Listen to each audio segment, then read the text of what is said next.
Então, vejam, nós vimos fazendo uma sequência de estudo sobre os chamados limites ao poder de tributar. Esses limites ao poder de tributar estão encartados na Constituição, basicamente no artigo 150, nós temos alguns dispositivos no artigo 145, em outros dispositivos espaço, mas o centro dos limites ao poder tributar estão aí no artigo 150 da Constituição.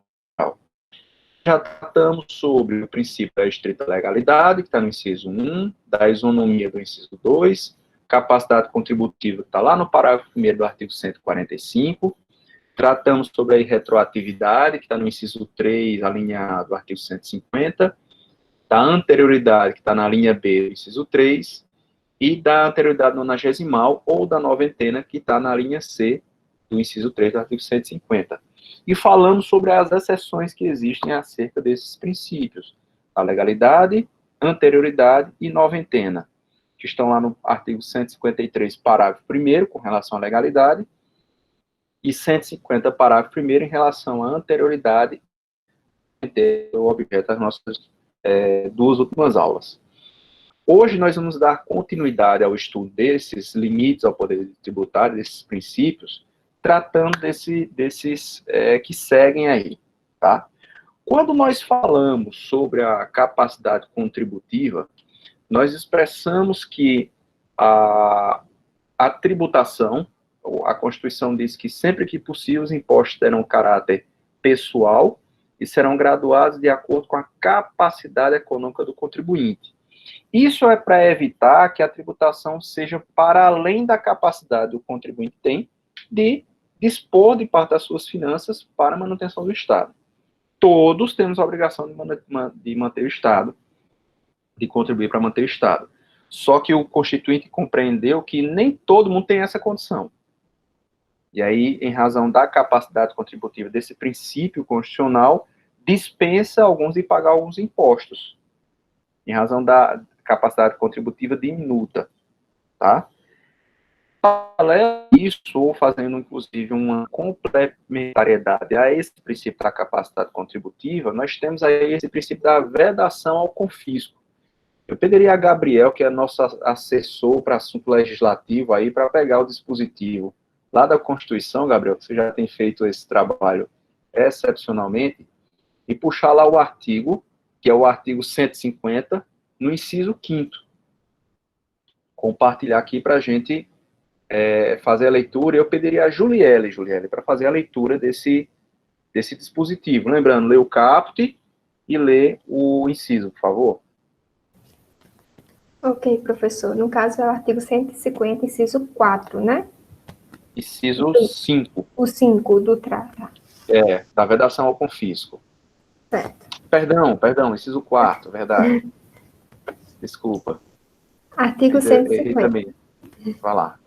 Sem prejuízo de outras garantias asseguradas ao contribuinte, é vedado à União, aos Estados, ao Distrito Federal e aos municípios.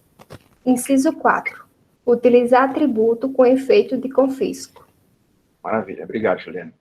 Então, o que é que esse dispositivo está dizendo? Esse dispositivo está protegendo um sobreprincípio, ele é, na verdade, por assim dizer, um princípio complementar, um princípio aplicador do princípio da dignidade da pessoa humana. O princípio geral da dignidade da pessoa humana sobre o princípio da dignidade da pessoa humana, ele requer que sejam aplicados outras normas, outros princípios, inclusive, para que seja respeitado o mínimo existencial e que esteja respeitada a dignidade do ser humano. Isso também vai ser aplicado com relação à tributação, tá? E aí esse inciso 5º, 4º, ele vai dizer, olha, a tributação, a cobrança dos impostos não pode ter um efeito confiscatório, confiscar o patrimônio do sujeito. E o que é que ele fala de confiscar o patrimônio? É dela ser tão elevada ao ponto de estar delapidando o patrimônio do sujeito, do indivíduo ou da empresa. Certo? E por isso é que tem que haver limites, só que esses limites não são objetivos. No Brasil, nós nunca regulamentamos a nível de ter um critério objetivo, uma regra objetiva de dizer a partir de que ponto nós estaríamos sofrendo um confisco tributário.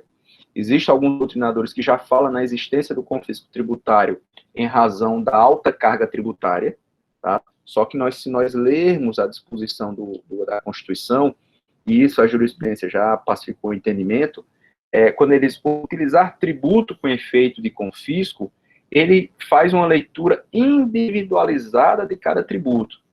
Eu não posso utilizar um tributo para confiscar o patrimônio. Não leva-se em consideração a universalidade dos tributos. Lembra que nós comentamos isso? Se nós considerarmos a carga tributária como um todo, nós estamos quase que tendo que arcar com 6 meses de trabalho para pagar tributos, quando colocamos tributos diretos e indiretos. Se formos pensar por essa perspectiva, nós já teríamos uma carga tributária confiscatória, porque praticamente metade da nossa produção está indo para pagamento de tributo, de forma direta ou indiretamente.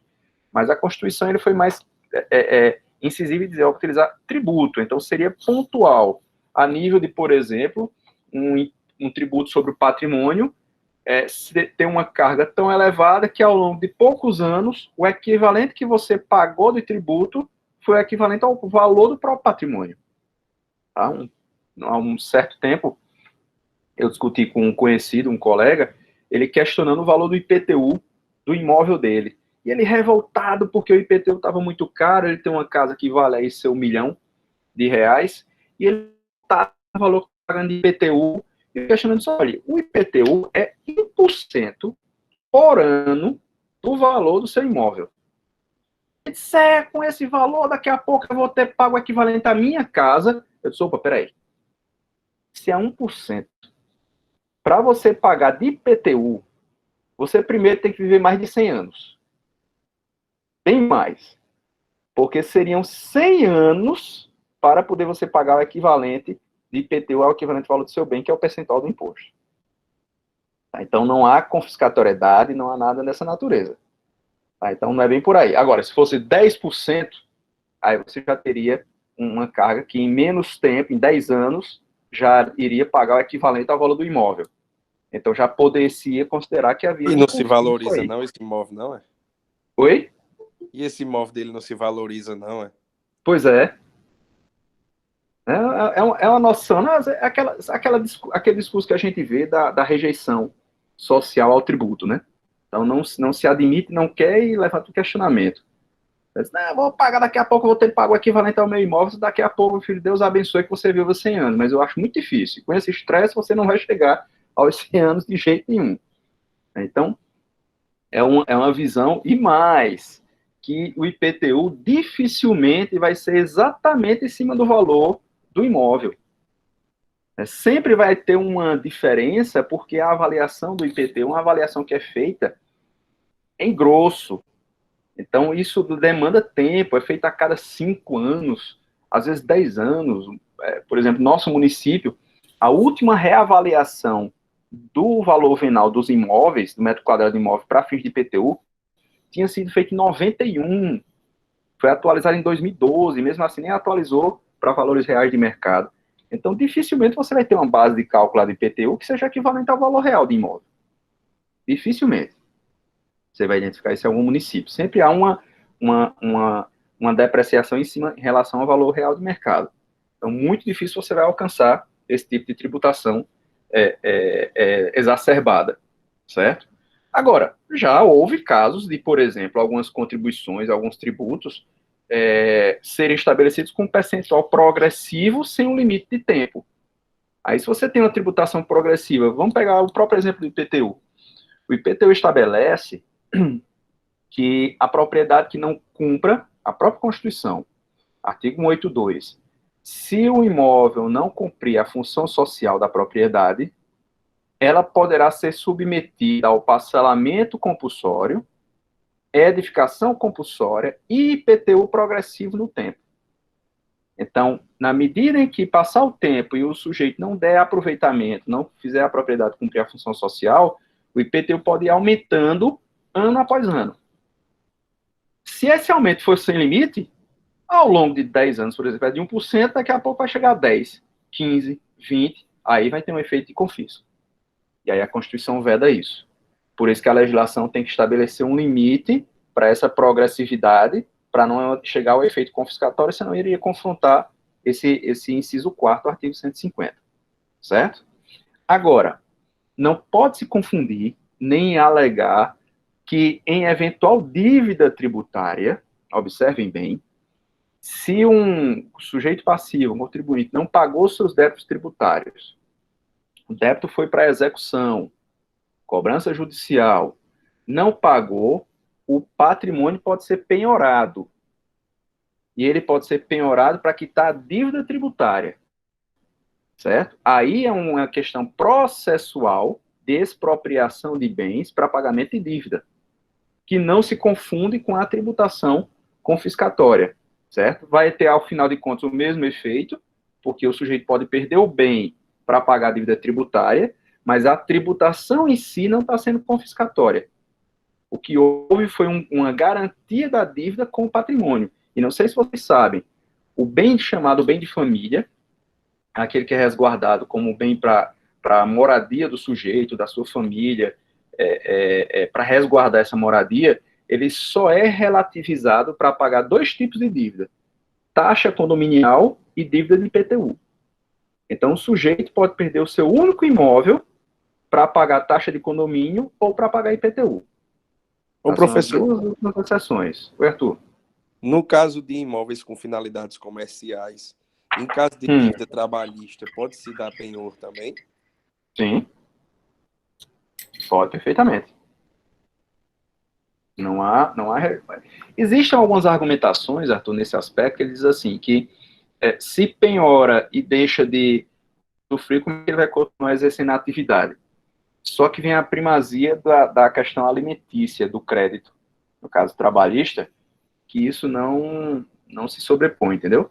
Então, vai para leilão, vai ser penhorado, vai para leilão, vai ser vendido para pagar as dívidas trabalhistas mesmo. Entendi. Outra dúvida, professor.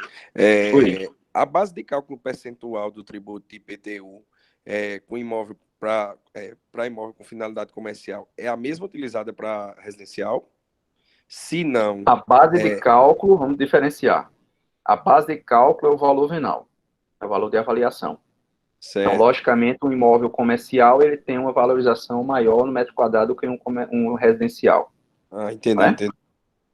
O percentual, a Constituição também permite que, em razão do tipo de uso, seja aplicada uma alíquota diferenciada. Então, imóvel residencial normalmente tem um percentual, quando o imóvel é comercial tem um percentual maior. Porque se compreende que daquele imóvel está se usufruindo economicamente dele, então pode-se contribuir mais. Entendeu? Certo, entendi, sim.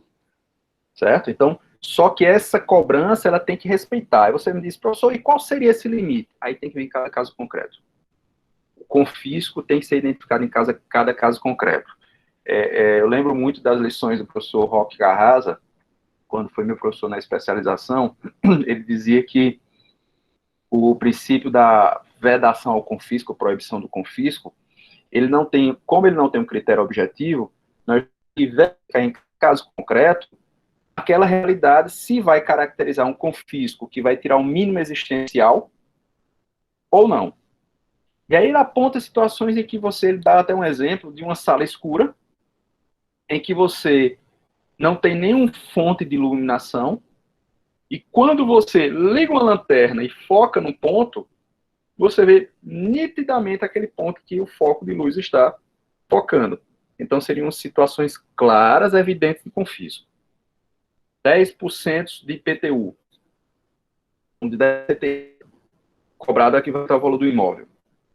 Seria uma situação clara, 10%, 15%, enfim. Tá? Então, está ali um foco, claro. Na medida que você afasta do foco onde está direcionada aquela lanterna, você vai observar que vai entrando em zonas de penumbra. E quanto mais distantes do foco de onde está sendo apontado, mais obscuro vai ficando a situação.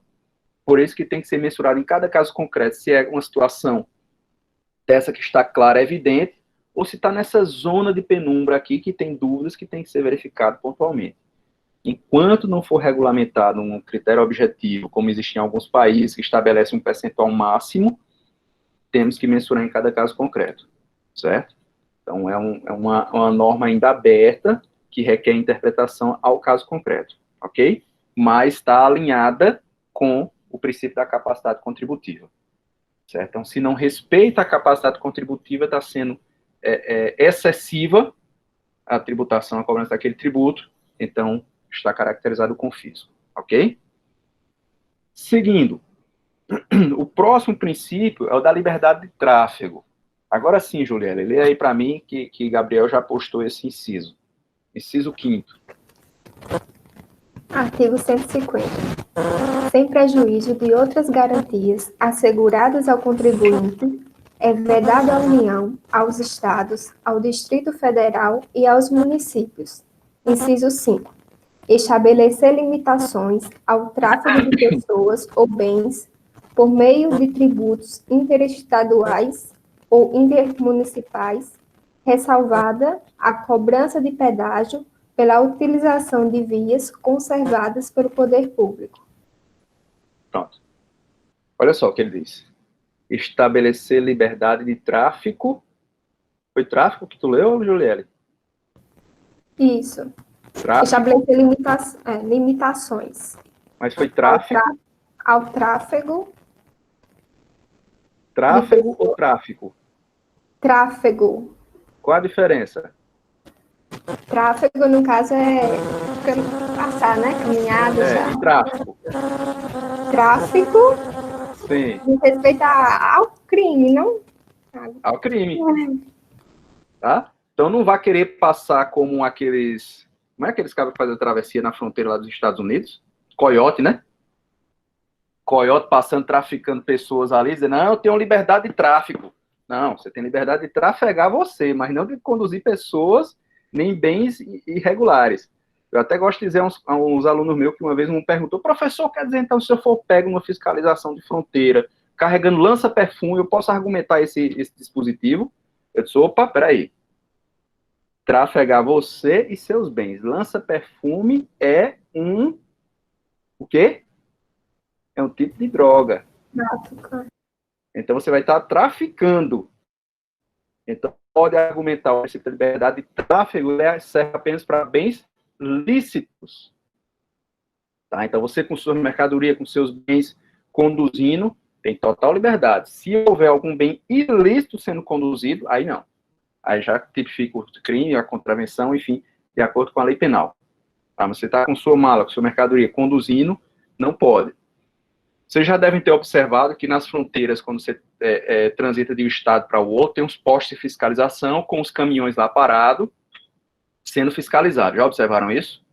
Aqueles postos, e às vezes tem umas viaturas da fiscalização do fisco estadual, com os sirenes lá, às vezes até abordando um caminhão na beira de estrada, às vezes com a ajuda da Polícia Rodoviária Federal, tudo.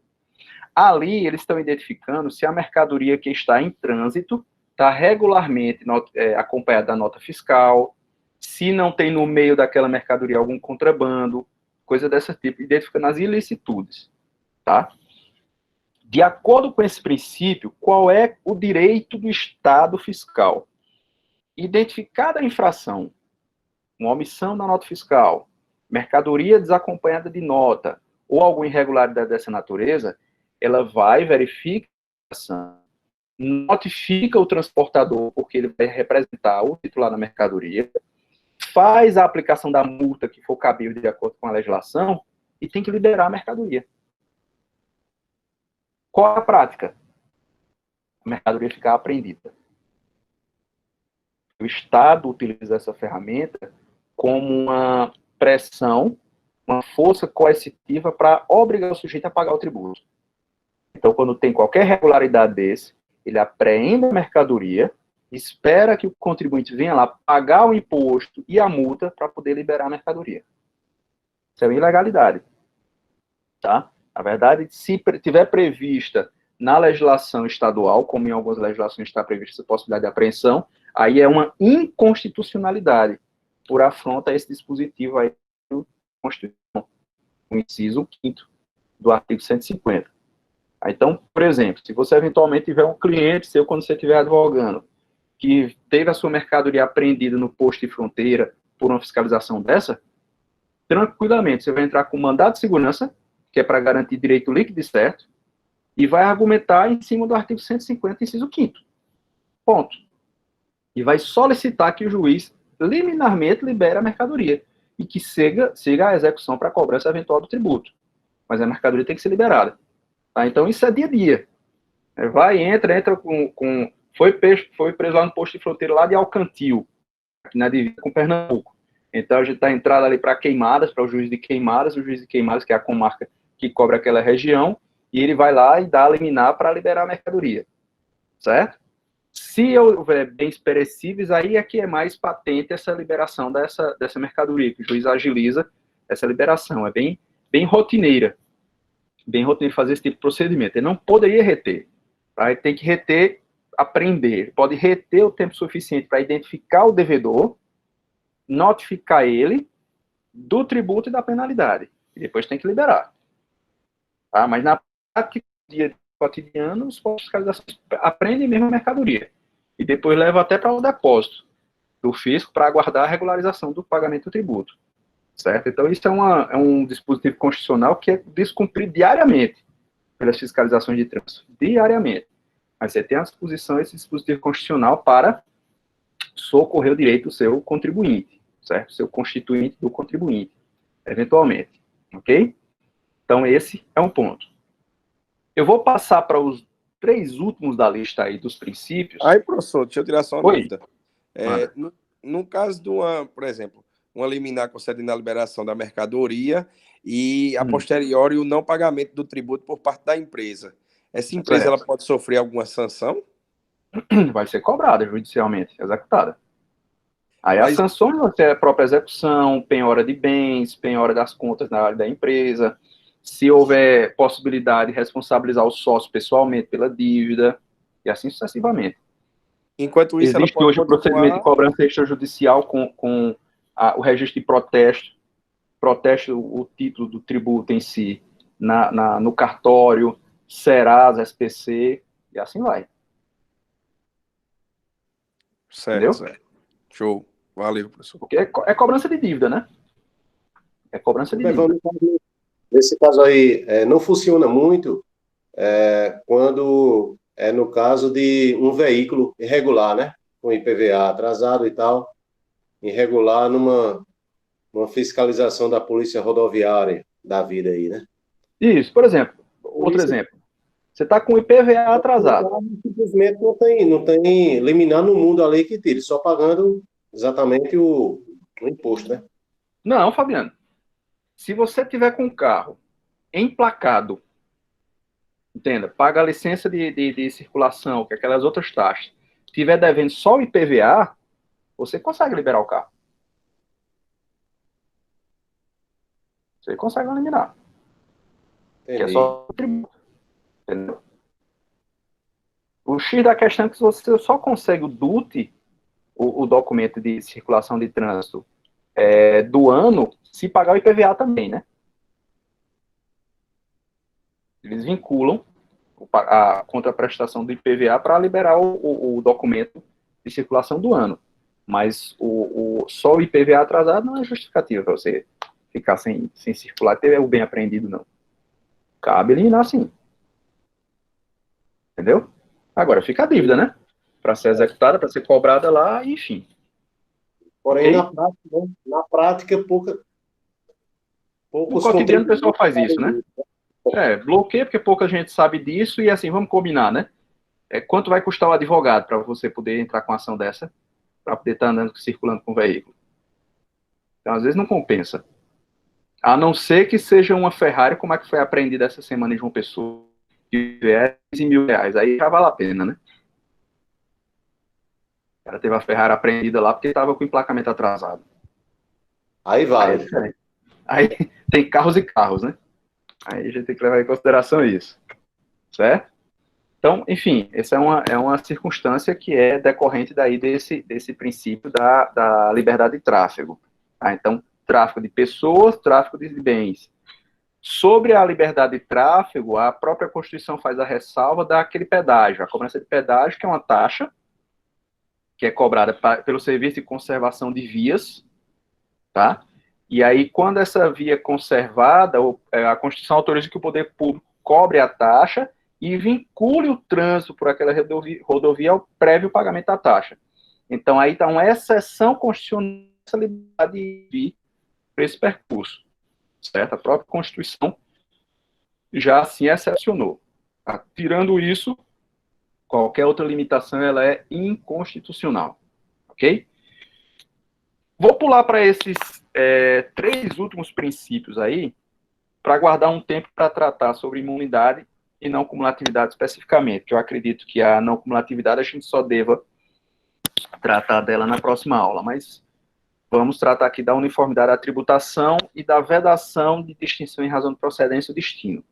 Esses 2 princípios aí, eles são reflexos do princípio da isonomia, tá? Então, o artigo 151, pega aí, Gabriel, por favor, o artigo 151, inciso 1º.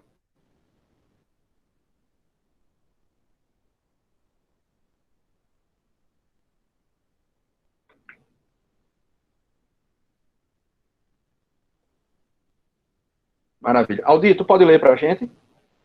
Artigo 151, inciso 1º da Constituição.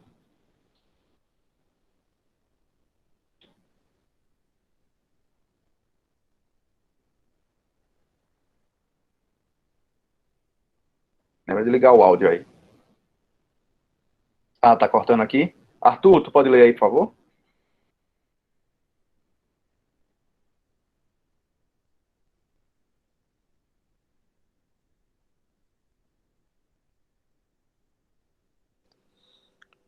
O professor cortou aqui.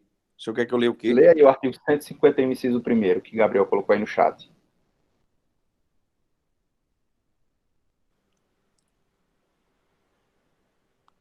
É vedado à União instituir tributo que não seja uniforme em todo o território nacional ou que implique distinção ou preferência em relação a Estado, ao Distrito Federal ou a município em detrimento de outro, admitida a concessão de incentivos fiscais destinada a promover o equilíbrio do desenvolvimento socioeconômico entre as diferentes regiões do país.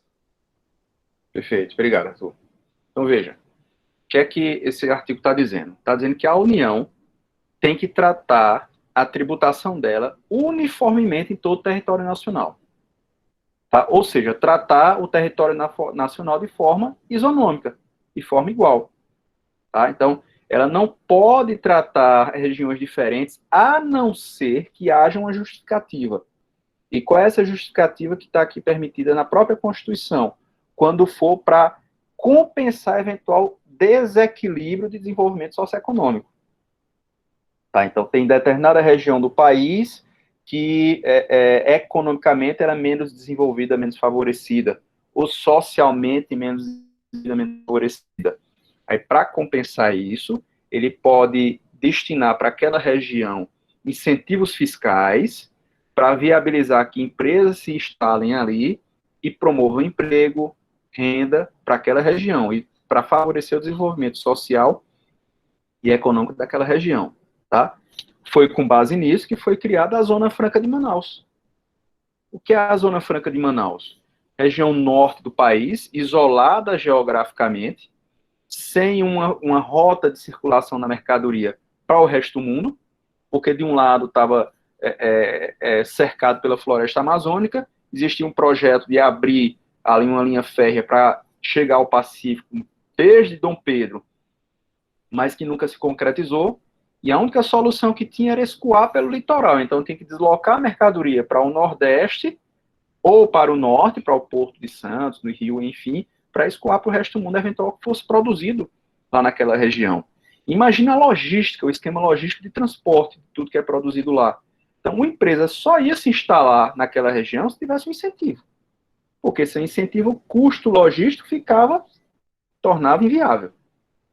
E aí foi que, para produzir, gerar renda, o governo resolveu dar um incentivo fiscal de zona franca zero. As empresas sediadas na região da Zona Franca de Manaus não pagam nada de tributo federal. Então, o custo operacional dela, ela é compensado pela redução de tributo. E aí ela tem um custo logístico maior do que quem estiver em São Paulo, no Rio, ou mesmo aqui no Nordeste, mas em compensação não paga os tributos. E aí tem competitividade. E aí tem uma grande empresa instalada na região de Manaus e na vizinhança, né? Por conta desse incentivo fiscal que foi dado aqui com base nesse dispositivo. É uma exceção, observem. Tá? É uma exceção. A regra é que a tributação tem que ser uniforme, federal. Só pode ser diferenciada se houver essa justificativa socioeconômica. Tá? A própria Constituição assim estabelece. E essa mesma uniformidade de tributação também é destinada aos estados. Vê lá, vamos lá no artigo 152. Sabrina, tu pode ler para mim o artigo 152, por favor? Posso sim, professor. É vedado aos estados, ao Distrito Federal e aos municípios estabelecer diferença tributária entre bens e serviços de qualquer natureza em razão de sua procedência ou destino. Que vale dizer, obrigado, Sabrina, que vale dizer, o estado da Paraíba passar a tributar mais altos tributos que venham do Rio Grande do Norte, porque os governos são rivais. E tribute de forma favorecida o produto que vem do estado de Pernambuco, por ser aliados, por exemplo. Certo? Então, para evitar esse tipo de favorecimento, eles olham, indistintamente de onde vem o produto ou para onde vai, os estados têm que tratar igualmente. Tá? Não pode haver distinção. Tanto essa uniformidade se vale tanto para os estados como para os municípios. O município não pode tratar uma prestação de serviço diferente porque veio de Caruaru, que é seu rival, culturalmente dizendo, vamos falar assim, do São João. Não vou cobrar pesado quem tiver instalado em Caruaru porque Caruaru é nosso rival. Não é possível fazer isso, certo? Tem que ser uniforme, independente de para onde vem ou para onde vai o serviço, tem que ser tratado igualmente para evitar esse tipo de situação até de guerra política entre os estados ou entre os municípios, nesse aspecto. Então, dois princípios, uniformidade da tributação e a vedação em relação à procedência ou destino, que são reflexo do princípio geral da isonomia, certo? E o Constituinte quis ser bem específico em relação a isso, mas o próprio princípio da isonomia já trazia no seu bojo esse conceito aí. Só que o nosso Constituinte foi muito analítico, né? Ele trouxe detalhes dessa natureza. E lá embaixo, sem menos importância, está o princípio da seletividade. Esse princípio é interessante. A seletividade é um princípio que ele se aplica especificamente a dois tributos.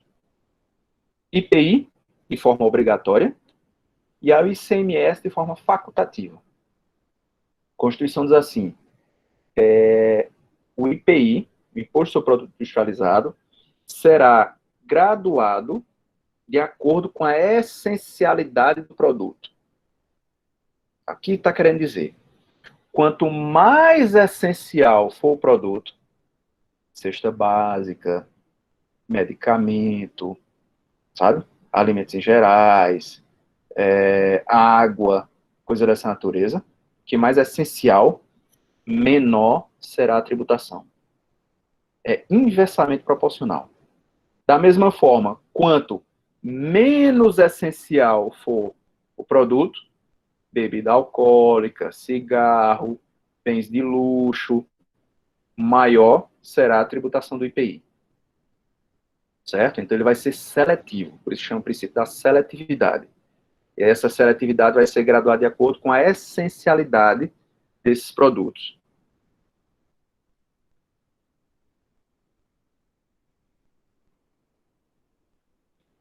Gildanisso, eu vou procurar saber. Gildanisso fez uma pergunta aqui. Eu não entendo porque quase toda mercadoria produzida na Zona Franca de Manaus tem que ser tributada por São Paulo para seguir para o restante do país.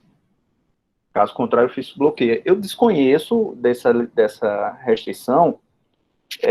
Logisticamente falando, pode existir uma estratégia de jogar para São Paulo e São Paulo como um centro logístico distribui para o restante do país. Mas se o fisco está bloqueando uma mercadoria se vier direto, por exemplo, de Manaus para Paraíba, eu vou procurar saber, mas eu desconheço essa limitação aí. Em que termo seria? Aí eu trago depois para vocês. Tá? Eu vou trazer essa informação e me lembre e me cobre disso. Aí, a respeito disso, eu até peço que mande essa pergunta individualmente lá no WhatsApp, que é para eu lembrar e eu até encaminho para uns colegas que são do Estado para a gente analisar e trazer esse feedback para vocês, ok? A Kaczynski, e tem que ver o caso concreto, como foi isso aí. Eu vou investigar esse caso e eu dou o retorno para vocês. Tá? Então, voltando. Então, a seletividade é isso. Quanto mais essencial o produto, menor a tributação. Tá? Quanto menos essencial o produto, maior a tributação do IPI. É obrigatório. Existe uma tabela chamada TIP, que é a tabela do IPI, do Imposto sobre Produto Industrializado. Nessa tabela está o percentual por tipo de produto dentro da sua classificação, para saber qual é a alíquota aplicável para esse imposto, seguindo a seletividade. Tá? Para o ICMS, a Constituição diz que o ICMS poderá ser seletivo. Então, não traz isso como uma obrigação. Isso quer dizer, os estados poderão tributar menor determinados produtos que ele considere essencial. Poderá. Como também poderá manter a tributação igual para todo mundo. E isso é o NCM. Perfeito, Frederico. O NCM que define a natureza do produto e faz como é que chama, meu Deus? Pega a categoria na tabela do IPI, né, para poder jogar a tributação de acordo com o código NCM, que é Código Nacional de Mercadoria, né? Como é que tem? Essa siglazinha tem um significado. Nomenclatura de comércio. NCM é nomenclatura de comércio. Agora, É uma coisa assim. Que aí vai, cada tipo de produto tem a sua nomenclatura própria, uma sequência numérica, e vai identificar e diferenciar dos demais, por tipo de classificação. É a classificação do produto. é nomenclatura do comércio Mercosul. Isso, Mercosul, perfeito. Perfeito, isso mesmo. Certo? Então, usa esse parâmetro. No ICMS, o ICMS poderia usar esse critério. Nomenclatura comum do Mercosul. Nomenclatura comum do Mercosul, perfeito. Isso. Obrigado, professor, essa seletividade, o que é levado em consideração para que se estabeleça esses critérios de seletividade por produto? Faz uma média, Arthur. Tem um colega meu que, inclusive, ele apresentou comigo esse trabalho num congresso lá em São Paulo, está fazendo a especialização, e ele falou sobre o IPI, a não cumulatividade do IPI. Eu tratei sobre o ISS nesse congresso. E ele tratou sobre a não cumulatividade do IPI e ele falou também da seletividade. E eu achei bem interessante que ele disse, olha, essa questão da seletividade do IPI é muito relativo, porque, veja, para mim é essencial colocar 1 litro de uísque na minha feira. É essencial para mim, pode não ser para você, mas para mim é essencial. E por que eu vou ter que pagar mais, pagar 5% de IPI? Entende? Então, a legislação tem que fazer uma ponderação da média da população para entender o que é essencial para a população ou não. Inclusive até de política social. Né? Então, o álcool considera-se algo essencial de consumo? Não, inclusive ele é danoso. Então, ele pode tributar mais para que aumente o custo de aquisição, até para desestimular o consumo. O cigarro, da mesma forma. O cigarro é que tem a maior alíquota de IPI nessa tabela, é o cigarro. Tem a alíquota mais alta. Cesta básica, gêneros de primeira necessidade, tem a alíquota zerada. Entendeu? Então, a própria legislação, o legislador é que vai fazer essa ponderação, considerando a média da população, e vai estabelecer o que é essencial e o que é menos essencial. Então, vai estabelecendo o percentual nessa tabela, classificando com essa nomenclatura comum no Mercosul, NCM, e vai aplicando o percentual mais alto, quanto mais essencial, menos essencial for. Entendeu? E aí, voltando com o que acontece no ICMS. O ICMS também poderia ter isso. Só que os estados não aplicam genericamente. Eles selecionam. Eles, por exemplo, ele vê que determinado produto pode ser tributado a menos, não vai ter impacto financeiro na finança do município, então ele pode aplicar um percentual mais baixo de ICMS. Só tem uma restrição que não pode ser, esse percentual não pode ser menor do que chamada alíquota interestadual. Situando isso para vocês. Se uma mercadoria circula dentro do estado, ela vai ser tributada com a alíquota interna pelo ICMS. Então, aqui no estado da Paraíba é 18%. Tá? Se ela sai do estado da Paraíba e vai para qualquer outro estado da federação, ela vai ser tributada com a alíquota de 12%. Então, vamos lá, você vendeu uma mercadoria de R$100. Emitiu uma nota, saiu essa mercadoria para Pernambuco. Então, quando sair daqui, paga 12% para aqui, para o estado da Paraíba. Quando chega lá no estado de Pernambuco, vai pagar a diferença entre a alíquota interna, que é 18%, e o percentual que foi pago aqui. Então, se já foi pago 12% aqui, vai pagar 6% ao estado de Pernambuco. Certo? Porque o sistema de tributação de ICMS é sistema misto. Parte na origem e parte no destino. Se a mercadoria sai de um estado do sul ou sudeste, aí ele sai tributado lá com 7%. Tá? Fica 7% lá no estado, e a diferença é cobrada aqui no estado de destino. Tá? Porque o Constituinte fez isso na época? Não foi nem o Constituinte, foi a Lei Candir, que ele estabeleceu que queria deixar um percentual maior para o estado nordeste, já que seria um estado menos favorecido socioeconomicamente. E aí tem essa tributação diferenciada, cumprindo aquele requisito da tributação que nós falamos há pouco, tá? Para compensar o desequilíbrio regional. Então, paga um percentual menor para o estado de saída sul e sudeste, e a diferença fica maior para o estado norte e nordeste. Tá? Então, o único parâmetro para reduzir, por exemplo, o estado da Paraíba quer reduzir porque considera essencial a produção de macaxeira aqui no estado. Tá? Então, reduz lá, quer reduzir. Ele pode reduzir no mínimo, ao invés de cobrar 18, pode reduzir no máximo a 12. Porque 12 é a alíquota interestadual. Entenderam? É o único limite que tem. Então, ao invés de tributar tudo por 18, baixa para 12. É a restrição que existe nessa redução que é feita. Tá? Só que isso não é feito muito pontualmente, isso não é genericamente. Se fosse assim, nós teríamos a tributação de energia elétrica reduzidíssima. E energia elétrica é 27%, que é a alíquota máxima permitida para o ICMS, que é algo mais essencial. Quer dizer, tem muita coisa essencial, mas hoje, daria para a gente viver sem energia elétrica? Ia ser extremamente complicado. Primeiro, nem aula a gente conseguir ter, né?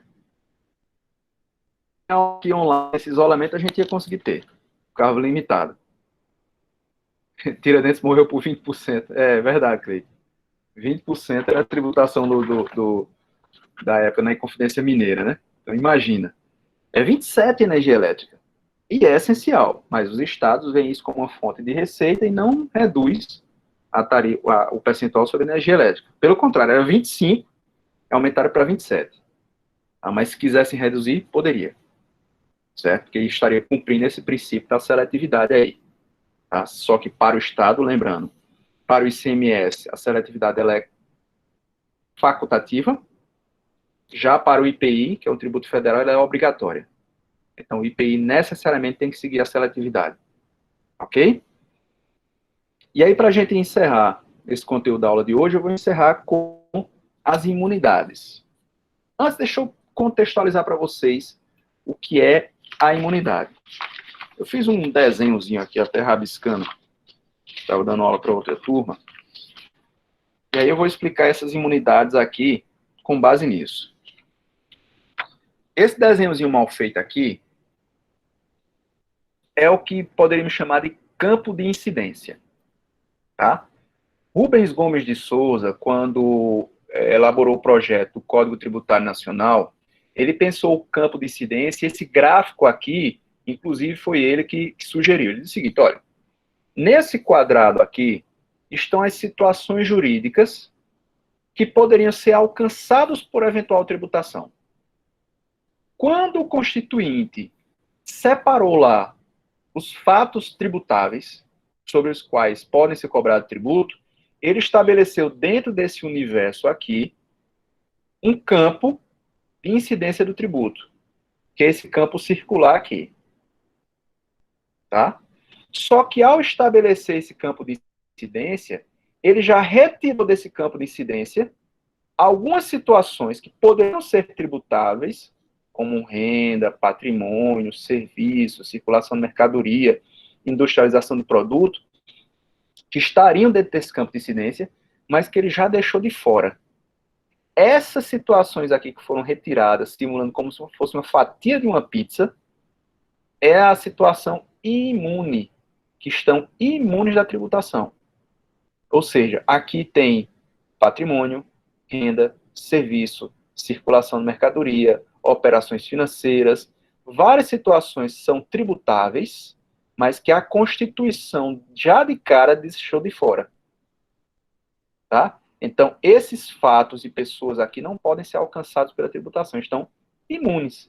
E a ideia é essa mesmo, de estar imune, salva da tributação. Certo? Diferentemente, é isso que está destacadozinho aqui, ó, de vermelho, tracejado, que é quando o legislador infraconstitucional estabelece algumas isenções. Tá? Então, vale dizer, o governo federal estabeleceu uma isenção do IPI sobre carros novos, que é para viabilizar a recuperação econômica da indústria automobilística pós-pandemia. Então, abre mão da arrecadação do IPI para que seja possibilitada a compra de veículos e circulado na economia e o setor automobilístico seja fomentado, certo? Então, ele vai lá e estabelece uma isenção, ou seja, é um fato tributável, está dentro do campo de incidência, mas que o legislador resolveu liberar de pagamento, certo? E isso aqui é pontual, isso a qualquer tempo ele pode revogar. Aqui não. Aqui só tirando da Constituição. E aí a doutrina entende que essas aqui são cláusulas pétreas. Quem lembra que são cláusulas pétreas? Aquelas que não podem ser alteradas, professor, são intocáveis. Perfeito, Lani. Perfeito. Então, cláusula pétrea é de petrificado. É um direito que não pode ser renunciado. Então, nem por emenda constitucional pode ser revogada uma imunidade dessa. Só por uma nova ordem constitucional, com nova Constituição, é que poderia ser alterado isso. Certo? Mas essas imunidades aqui são consideradas cláusulas pétreas. Como, a bem da verdade, todos os princípios que nós falamos até agora são considerados cláusulas pétreas. Certo? Então, veja, aqui você não pode atingir. Isso quer dizer que, ou se o STF quiser, né, é complicado. Estamos numa fase que o STF diz muita coisa que não deveria ter dito e contraria tudo que a gente aprendeu, né?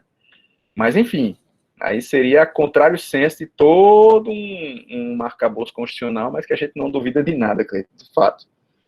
Então, aqui não pode ser alcançado, certo? Então, a imunidade é isso. Aí, quais são essas imunidades? Vamos ver lá na Constituição o que é considerado imune de tributação. Está lá no artigo 150, no inciso 6º da Constituição. Vamos ler aí. Lani, tu queres ler? Está com a Constituição aí aberta? Posso ler, professor? Está aqui, está aberto. Lê aí, por favor. 150?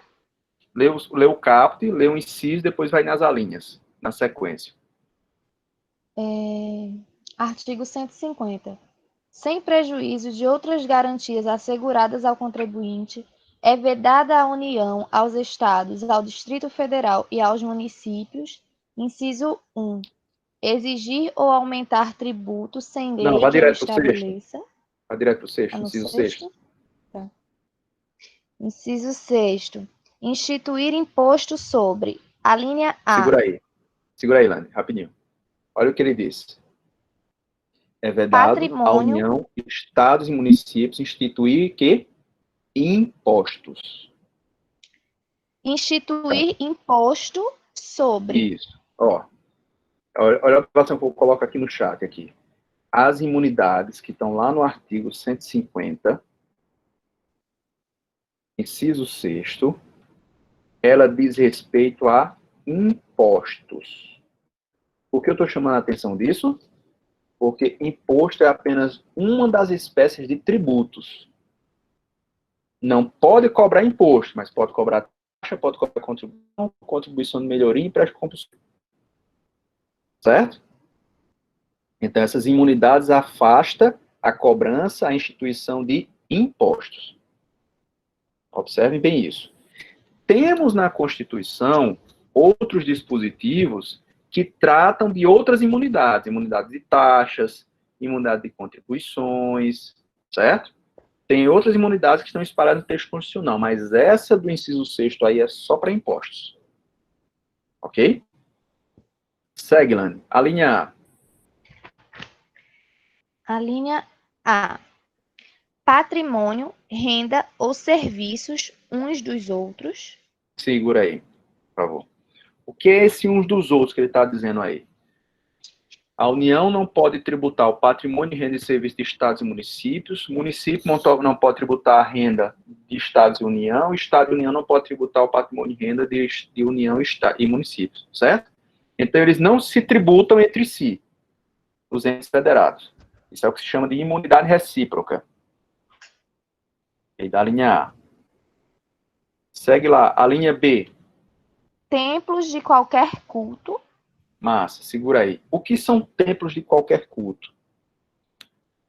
Existe uma discussão sobre essa imunidade ser restrita ao imposto sobre o templo em si, a edificação, tá?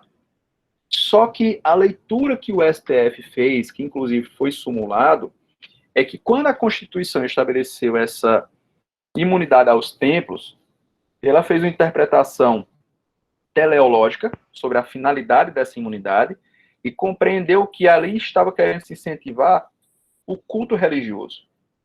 É porque na Constituição é garantida a liberdade de culto. E o Brasil é um país laico.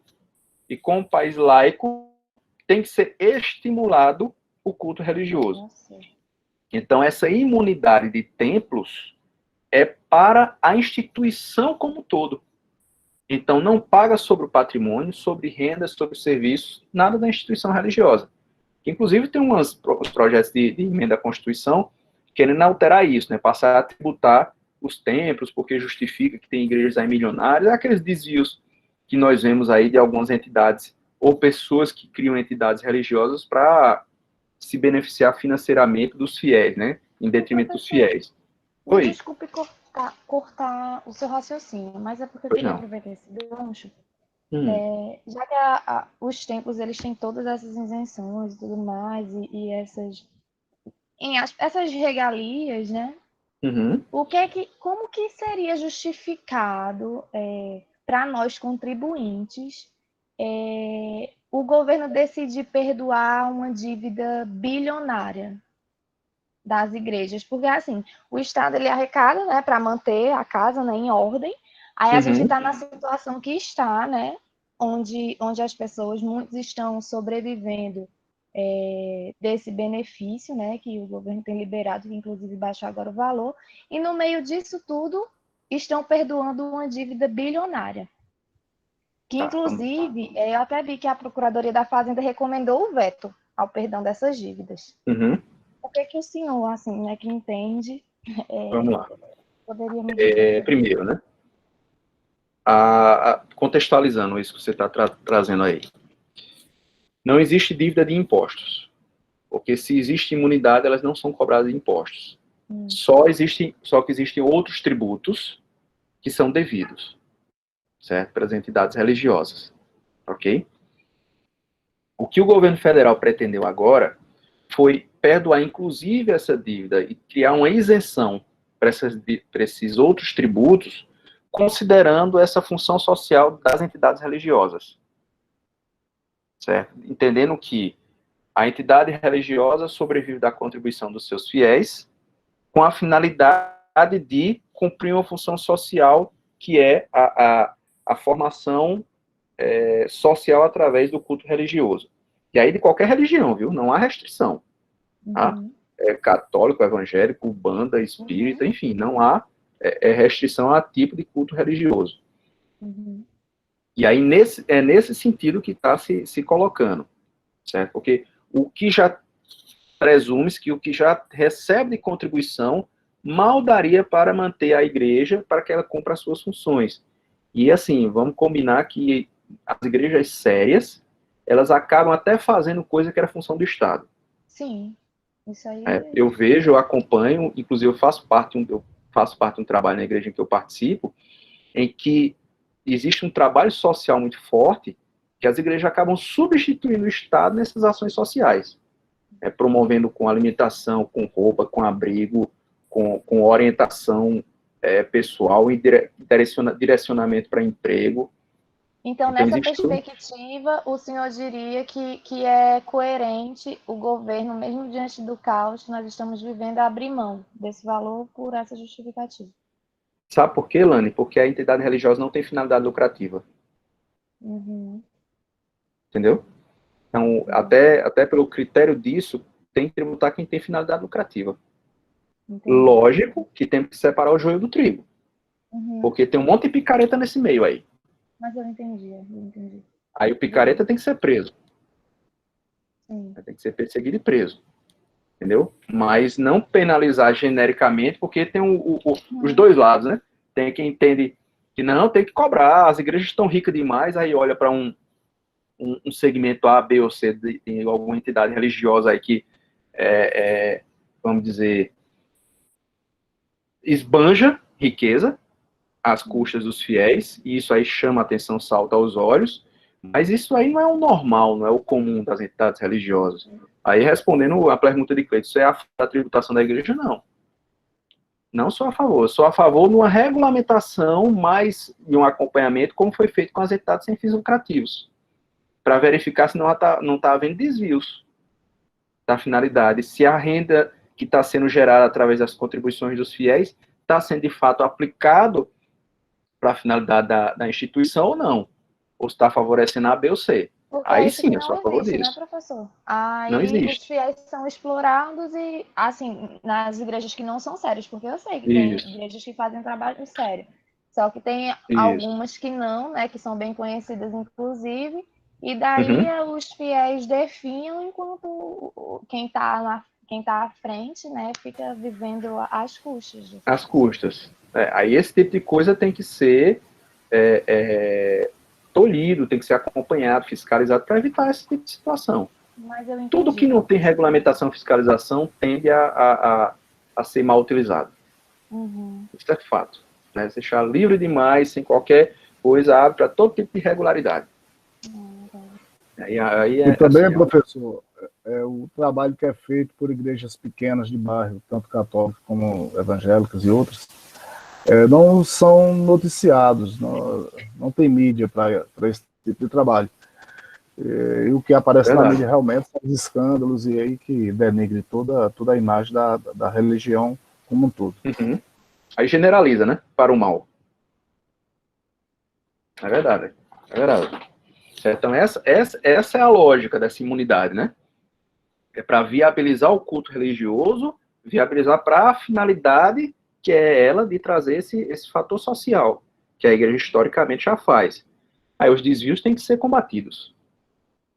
A gente não pode penalizar todo mundo, como o Aldi colocou, as empresas sérias, igreja séria, pequena, de bairro, ou mesmo as maiores, que têm um trabalho sério social, por conta de algumas que estão aí pintando e bordando, né? E ninguém fazendo nada. A gente tem que ter cuidado com esse generalismo. Tá? Então, esse é o ponto. Segue lá, Lani, por favor. A linha C. O senhor quer que eu leia novamente o caput ou pode ir direto para Não, pode ir direto para a linha. Patrimônio, renda ou serviços dos partidos políticos, inclusive suas fundações, das entidades sindicais dos trabalhadores, das instituições de educação e de assistência social, sem fins lucrativos, atendidos os requisitos da lei. Pronto. Vamos por partes. Alá, Jack Stripador. Primeiro, partidos políticos e suas fundações. A justificativa posta é que a imunidade de partidos veio para favorecer o pluripartidarismo, que é um princípio também constitucional. Tá? Então, para viabilizar economicamente os partidos, foi liberada a tributação do seu patrimônio de renda. Isso também trouxe distorções, que existem partidos milionários, com patrimônio bilionário, e aí com todo tipo de desvio. que se não for também acompanhado do mesmo exemplo que tivemos a questão da igreja, leva a esse tipo de esquemas que são montados, certo? Na mesma linha, sindicato de trabalhadores. O sindicato de trabalhadores está também para favorecer o sindicalismo, a união sindical, a organização sindical de trabalhadores para a proteção dos seus direitos. A Constituição estabeleceu essa imunidade à tributação, tá? Foi demandado algumas vezes a extensão dessa imunidade aos sindicatos patronais. O argumento está primando pelo princípio da isonomia, que já que seria sindicato também teria direito à imunidade, mas aí o STF, ele sedimentou o entendimento que não, pelo contrário. A imunidade foi específica para sindicato de trabalhadores exatamente pelo princípio da isonomia. Porque a isonomia diz que tem que tratar os desiguais desigualmente na medida da desigualdade. E o sindicato patronal não se equipara a um sindicato de trabalhadores. Então, o sindicato patronal tem a finalidade lucrativa, tem possibilidade de contribuir financeiramente. O sindicato de trabalhadores não teria. Tá? Também, sem um acompanhamento, sem uma fiscalização, gera alguns sindicatos que são milionários também. Esquemas terríveis de trabalhadores. Então, também que prescinde de uma fiscalização para evitar esses excessos, esses desvios de finalidade. Mas a finalidade principal do texto constitucional foi fomentar o sindicalismo, certo? Viabilizar o sindicalismo, a associação sindical, para favorecer a proteção das entidades trabalhadoras, ok? Aí segue partidos políticos, inclusive as fundações, sindicato de trabalhadores. Aí ele fala sobre o que, Elane, que tu leu aí? Sobre das instituições de educação e de assistência social sem fins lucrativos atendidos os requisitos da lei. Pronto. Instituições de educação e assistência social. A imunidade aqui prevista é só para a entidade que se dedica à educação, porque o Estado se reconhece como incapaz de prover a educação que ele se comprometeu, e aí reconhece que entidades sem fins lucrativos podem, assim, exercer essa atividade e ela não vai ser tributada. Certo? E de assistência social pela mesma lógica. Porque a assistência social, que também é um dever do Estado, mas ele admite que entidades da iniciativa privada assim o façam e garante que não vão ser tributadas. Qual o requisito que ele põe? Que sejam entidades sem finalidade lucrativa. E o que é ser sem finalidade lucrativa? Cara, isso é um desafio. Existe uma confusão generalizada de achar que não ter finalidade lucrativa seria não ter lucro. Aí eu pergunto, como é que uma entidade se mantém sem ter lucro? O que é lucro? Conceito contábil, Frederico, de lucro.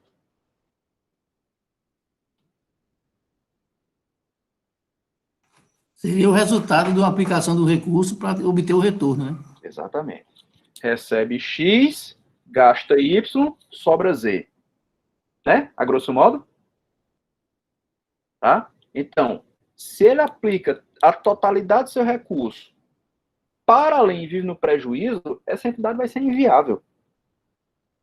Ela tem que ter uma margem. Agora, lucro no sentido de finalidade lucrativa, que é inerente à atividade empresarial, que diz respeito a obter ganhos pessoais em razão dessa atividade, aí não pode.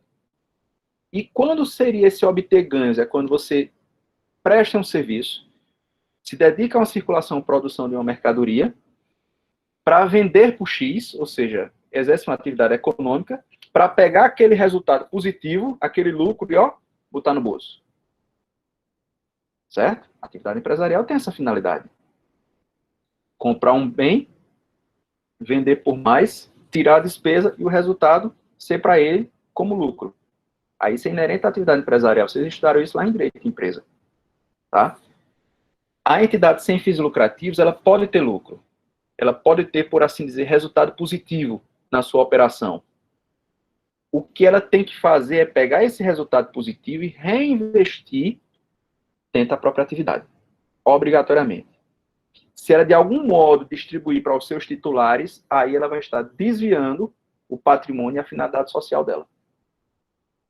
Tá? Então, entidades sem fins lucrativos, ela tem uma receita decorrente de uma atividade que ela exerça, ou de contribuições que ela receba, tem a despesa. O que sobrar, ela tem que reinvestir, reaplicar na atividade dela. Ela não pode pegar e distribuir entre os diretores, entre os sócios, fazer um 14º, 15º salário, distribuir com os funcionários. Não. Ela tem que ser reinvestida. Certo? Por isso que existe uma lei que regulamentou, aí sim, nós tivemos nos anos 2000, no início dos anos 2000, a necessidade de regulamentação dessa atividade chamada de filantropia. Tá? Por quê? Porque se identificou que tinha muitas entidades sendo pagadas por pilantras para obter vantagem devida e tendo ainda por cima essa imunidade. E aí isso ficou conhecido como lei da pilantropia, que era para proteger contra esses pilantras. Lei Complementar 101, tá? Que é a lei de filantropia, que regulamentou com limitações, com restrições, todos esses critérios para caracterizar essa empresa. Inclusive tem certificado, tem um SEBAS, que é Certificado de Entidade de Eficiência e Assistência Social. Tá? Então, existe um processo junto ao Ministério da Saúde, Ministério da Educação, dependendo da atividade, ou Ministério de Assistência Social, que vai verificar se preenche os requisitos da entidade para poder auferir o direito à imunidade. Então, só de posse desse certificado é que a entidade é fiscalizada e verifica se preenche o requisito para poder ter direito à imunidade. Tá? Então, isso já tem. Para essas entidades filantrópicas já existe essa regulamentação, que deve, pode e deve ser estendida para igrejas, que deve e pode ser estendido para partidos políticos, que deve e pode ser estendido para os sindicatos. Mas que hoje não é, apenas para esse outro nicho, esse outro núcleo, tá? Mas que, se for caracterizado, for certificado, massa, tá imune. Tá? Não será tributado. Ok? Volto mais uma vez a fazer uma ressalva aqui. Observem que a imunidade tratada aqui é apenas com relação a impostos. Certo? É importantíssimo isso, porque senão, se generalizar a imunidade tributária, como normalmente é tratado, vai pensar que não paga nenhum tributo. Tá? Mas não é assim. Certo? Existem, como eu disse, outras imunidades, mas a imunidade do 150Q é específica com relação a impostos. Por que eu chamo a atenção disso? Porque eu lembro que, certa feita, uma igreja católica, inclusive, lá de João Pessoa, organizou uma quermesse para angariar fundos para pagar as dívidas tributárias da igreja. E eu vi aquela manchete no jornal, na época, eu disse, que pilantragem é essa que estão fazendo nessa igreja? Como é que a igreja vai angariar fundos, fazendo uma campanha com os fiéis, para receber dinheiro para pagar tributos? Espera aí, vamos ver esse negócio direitinho. Aí, quando eu fui ler na matéria, aí tinha dizendo assim, que a igreja não recolheu a taxa de coleta de lixo para o município de João Pessoa. Considerou que era imune de tudo, não pagava IPTU, e aí não pagava a taxa de lixo que é cobrado junto do IPTU. O IPTU realmente ela não devia, que era imune, mas a taxa de lixo devia. E aí juntou uma dívida de 5 anos seguidos e aí o município estava executando a igreja, na época, por conta disso. Aí, assim, agora está justificado. Você vê na manchete geral, assim, igreja faz quermesse para arrecadar tributos, dinheiro para pagar os tributos. Aí já gera uma confusão, né? Se você não entende tecnicamente o que é isso aí, vai gerar uma distorção. Você confundir que a imunidade aí é só com relação aos impostos. As taxas ela tem que pagar, tem que recolher direitinho. Compreendido? Ok? Então, essas são imunidades. E aí tem uma emenda constitucional recente, não sei se tua Constituição está atualizada, Elane, que teve uma atualização com nova imunidade, nova linha. Eu tenho a seguinte aqui, que é a D, livros, jornais, periódicos e o papel destinado à sua impressão. Essa já estava no texto constitucional, que essa tem a finalidade... Aí tem a linha E. Segura aí a D. A D, ela diz respeito à imunidade para disseminação da cultura. Então, a cultura que vem através da disseminação, através dos livros, ela é estimulada com a imunidade. Então, cada livro que a gente compra, quando a gente adquire um livro, a gente adquire o livro com custo que não tem custo tributário. Apesar de ser caro, tem outros custos aí, mas não é o custo tributário, porque eles são imunes de tributação. Até o papel que foi fabricado para a produção desse livro, ele é imune. Tá? Isso se estende para cadernos. Se a reforma tributária passar, não vai ser assim, né, professor? Como é? Se a reforma tributária for aprovada, não vai ser mais assim em relação aos livros. Isso, exatamente. A reforma tributária, inclusive, está querendo, nas propostas, está querendo mudar isso aí, para alcançar a tributação de livros. Eu, particularmente, não concordo, não, disso, não. Eu acho que deve ser mantida essa imunidade. Tem outros setores que podem ser explorados, que vai ter o mesmo efeito econômico e não... Vamos ser sinceros, a gente paga caro. O livro hoje já é caro no Brasil. Não é barato. Se você for alcançar mais tributação, vai aumentar aí pelo menos aí uns 40% no preço do livro. Aí como é que a pessoa vai adquirir livro? Eu não sei vocês, mas eu fiz minha graduação tirando xerox. Confessando aqui uma infração. Tirava xerox de capítulo para ler, pegava emprestado, que na época eu não tinha condição de estar comprando livros e mais livros. Fui comprando depois. E fui montando minha biblioteca. Aí, você tem um custo maior agora, não vejo sentido não, sabe? Mas é uma outra discussão que estão travando aí nessa reforma tributária sobre isso, certo? Na contramão dessa lógica aí, do que a reforma está querendo para atingir a setores como, por exemplo, igreja, livros, enfim, foi incluído recentemente, através de emenda constitucional, a linha E. Leia aí, Lani, a linha E. A linha E.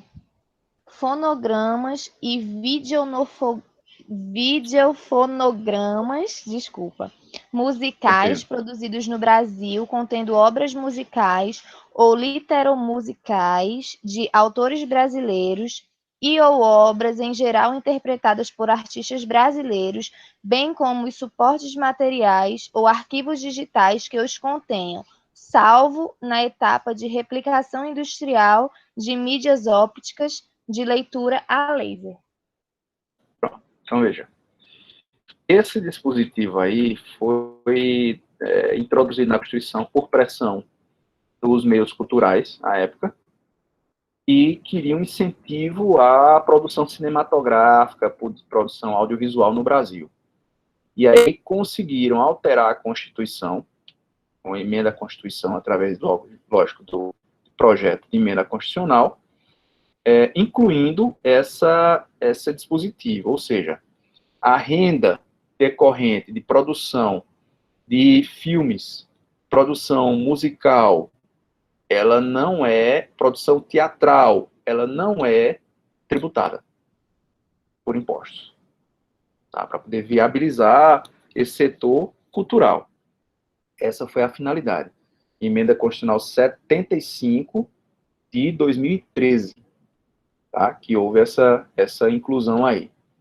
Então, veja que é um dispositivo a mais, aumentando, ampliando as unidades, para alcançar esse público aí também, certo? Essa questão do universo cultural, disseminação da cultura, tá dentro daquela lógica. Então, como pensar em tributar livro, se recentemente nós incluímos uma imunidade para a questão cultural também, que é até um pequeno universo do que seria a cultura decorrente dos livros, certo? Então seria um contrassenso, mas enfim, a reforma tributária está aí para mudar todo esse panorama, vamos ver em que vai dar. Uma última observação aqui sobre essa questão, inclusive, dos livros, dessa imunidade dos livros, tá? Na verdade, tem duas observações aqui. Primeiro, quando o Constituinte colocou livros, jornais e periódicos, livros, jornais e periódicos, do papel destinado à impressão, à época não se pensava em livros em mídia digital. Tá? Então, por isso que usa a expressão papel destinado à impressão. Se você comprar um e-book, se você adquirir um livro que venha no CD, ou pendrive que seja, alguma coisa, em forma de mídia digital, esse livro também vai ser imune de impostos, tá? Porque não é a forma do livro, se está em papel ou se está em mídia digital, certo? O STF já fez essa interpretação conforme a Constituição, entendeu que não é apenas o papel, o que importa não é a forma, mas o conteúdo, tá? E é para alcançar esses livros digitais. Por que isso não foi colocado em 88, já prevendo qualquer tipo de forma de papel? Porque em 88, quem estava vivo em 88 aqui sabe que não se concebia livro que não fosse impresso em papel. Porque em 88 não existia pendrive, não existia memory card, existia disquete.